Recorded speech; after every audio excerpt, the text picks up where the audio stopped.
শিশুকে মায়ের বুকের দুধ খাওয়ানো নিয়ে কয়েকটি ভুল ধারণা আমাদের সমাজে প্রচলিত আছে।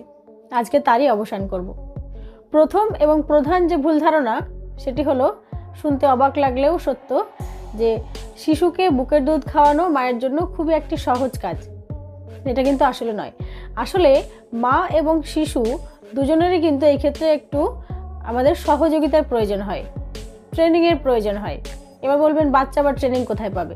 হ্যাঁ, এটা মানছি যে প্রতিটি ছোট্ট ছোট্ট সন্তানই মায়ের বুকের দুধ অর্থাৎ নেপেলটা খুঁজে নেওয়ার এবং চুষে খাওয়ার যে ক্ষমতা সেটা নিয়েই জন্মগ্রহণ করে।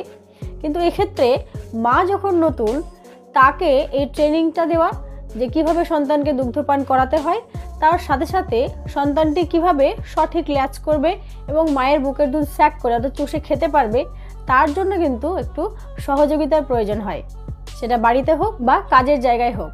তাই কিন্তু এই সময় মা এবং শিশু উভয়কেই সহযোগিতার হাত বাড়িয়ে দেবেন। দ্বিতীয় এবং আরও বড় একটি ভুল ধারণা হলো যে প্রথম বাচ্চাকে দুধ খাওয়াতে গেলে মায়ের স্তনে আঘাত লাগবেই এবং মায়ের স্তনে ঘা বা কেটে যাওয়া এইগুলো অবশ্যম্ভাবী। এটাও একটি ভুল ধারণা।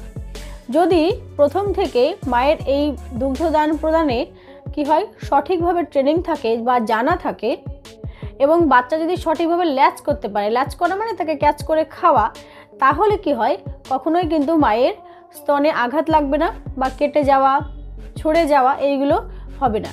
তাই কি করতে হবে, মাকে সঠিকভাবে বাচ্চাকে দুগ্ধদান করতে হবে এবং এই জন্য অবশ্যই পেশাজীবী বা স্তনদান বিষয়ক যে বিশেষজ্ঞ আছেন তার সঙ্গে সঠিকভাবে এটা জেনে নেওয়া মায়ের অত্যন্ত প্রয়োজনীয় বিষয়।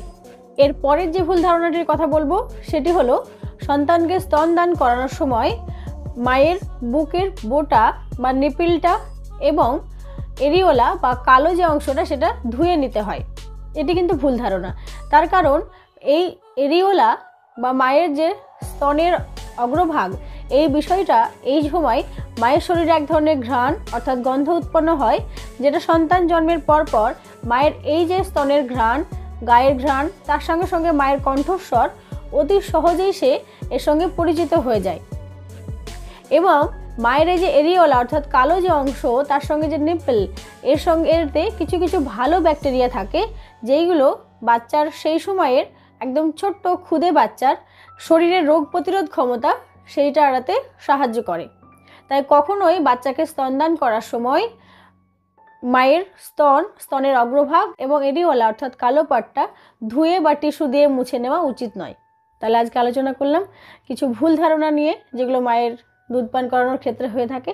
তো এই ভুল ধারণাগুলো আপনি নির্দ্বিধায় ঝেড়ে ফেলে সন্তান এবং মা দুজনেই সুস্থ থাকুন, নির্দ্বিধায় বাচ্চাকে দুধ পান করান, ভালো থাকবেন, সুস্থ থাকবেন।